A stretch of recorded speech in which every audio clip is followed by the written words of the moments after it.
প্রিয় অষ্টম শ্রেণীর শিক্ষার্থীরা, শুভেচ্ছা নিও।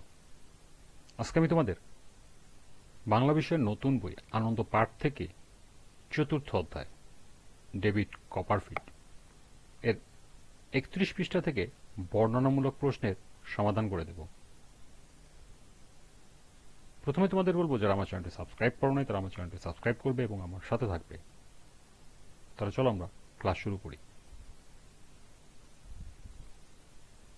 আনন্দ পাঠ চতুর্থ অধ্যায় ৩১ পৃষ্ঠা বর্ণনামূলক প্রশ্ন। ক, আমার সমস্ত বেদনার কথা যেন খুঁড়ে উপরে উঠে এলো। কথাটি ব্যাখ্যা করো। খ, ধৈর্য সংগ্রামশীলতার মধ্য দিয়ে মানুষকে টিকে থাকতে হয়। ডেভিড কপারফিল্ড গল্পের আলোকে এই মন্তব্যের যথার্থতা তুলে ধরো। তো চলো এখন আমরা এই দুটি প্রশ্নের সমাধান দেখে নিই। প্রথম প্রশ্ন ছিল, আমার সমস্ত বেদনার কথা যেন খুঁড়ে উপরে উঠে এলো। কথাটি ব্যাখ্যা করো। আমার সমস্ত বেদনার কথা যেন খুঁড়ে উপরে উঠে এলো, এই উক্তিটি ডেভিডের মনের গভীর দুঃখকে বহিঃপ্রকাশ। ডেভিড তখন জীবনের এক কঠিন সময় পার করছিল। সৎ বাবা মার্কস্টোনের নির্যাতন, মায়ের কাছ থেকে বিচ্ছেদ এবং অজানা ভবিষ্যতের ভয়, সব মিলিয়ে তার মনে প্রচণ্ড কষ্ট জমেছিল। কিন্তু সে এতদিন সেই কষ্টগুলো নিজের ভেতরেই চেপে রেখেছিল। লন্ডনে যাওয়ার পথে নতুন শিক্ষকের বাঁশির করুণ সুর শুনে তার মনের সেই চাপা বেদনাগুলো যেন হঠাৎ জেগে ওঠে। সুরের আবেগময় প্রভাব তার হৃদয়কে গভীরভাবে নাড়া দেয় এবং তার ভিতরে লুকিয়ে থাকা সব দুঃখ কষ্ট একসঙ্গে প্রকাশ পেতে চায়। ফলে সে আর নিজেকে সামলাতে পারে না এবং কান্নায় ভেঙে পড়ে।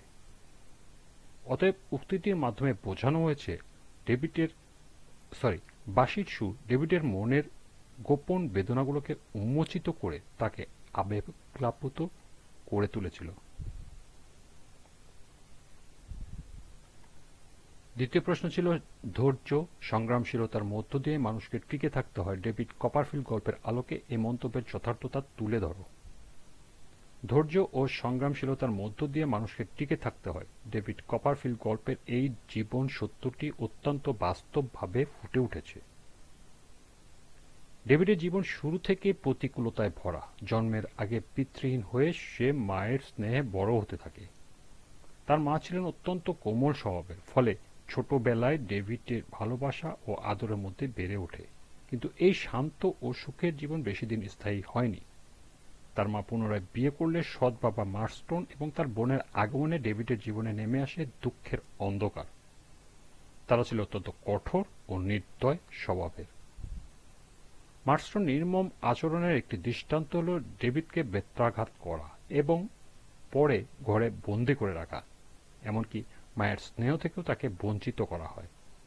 এত অল্প বয়সে এমন নির্মম নির্যাতন সহ্য করা যে কোনো শিশুর জন্য অত্যন্ত কঠিন। কিন্তু ডেভিড ভেঙে পড়েনি। সে ধৈর্যের সঙ্গে সব কষ্ট সহ্য করেছে। তার এই সহনশীলতা তাকে টিকে থাকতে সাহায্য করেছে। পরবর্তীতে তাকে লন্ডনে আবাসিক বিদ্যালয়ে সালেম হাউসে পাঠানো হয়। সেখানে গিয়েও ডেভিড নতুনভাবে সংগ্রামের মুখোমুখি হয়। সহপাঠীদের সামনে তাকে অপমানজনক সাবধান, এটা কামরায় লেখা বোর্ড ঝুলিয়ে রাখা হয়, যা তার জন্য লজ্জাজনক ও কষ্টদায়ক। নতুন পরিবেশে একাকিত্ব, অপরিচিত মানুষের ভিড় এবং মানসিক চাপ সবকিছু মোকাবেলা করেও সে নিজেকে টিকিয়ে রাখে। ডেভিডের জীবনে আরেকটি গুরুত্বপূর্ণ দিক হল তার মানসিক শক্তি। সে বই পড়ে নিজের কল্পনার জগতে আশ্রয় নিত, যা তাকে মানসিকভাবে শক্ত থাকতে সাহায্য করত। আবার মেল সাহেবের প্রতি তার সহানুভূতি ও স্টিরফোর্ডের সঙ্গে বন্ধুত্ব এইসব তার সংগ্রামী মনোভাবও আরও দৃঢ় করে। যদিও স্টিরফোর্ড কখনো কখনো নিষ্ঠুর আচরণ করত, তবুও ডেভিড তার সঙ্গে সম্পর্ক বজায় রেখে চলত। মেল সাহেব অপমানজনক বিদায়ের ঘটনাও ডেভিডকে গভীরভাবে আঘাত করে, তবুও সে সেই কষ্টকে সহ্য করে এবং বাস্তবতাকে মেনে নিতে শেখে। জীবনের প্রতিটি ধাপে বাধা বিপত্তির মুখোমুখি হয়ে সে ধৈর্য, সহনশীলতা এবং সংগ্রামের মধ্য দিয়ে নিজেকে গড়ে তোলে। অতএব ডেভিড কপারফিল্ড জীবনের ঘটনাগুলো থেকে স্পষ্টভাবে বোঝা যায় যে জীবনে টিকে থাকতে হলে ধৈর্য ও সংগ্রামশীলতার অপরিহার্য।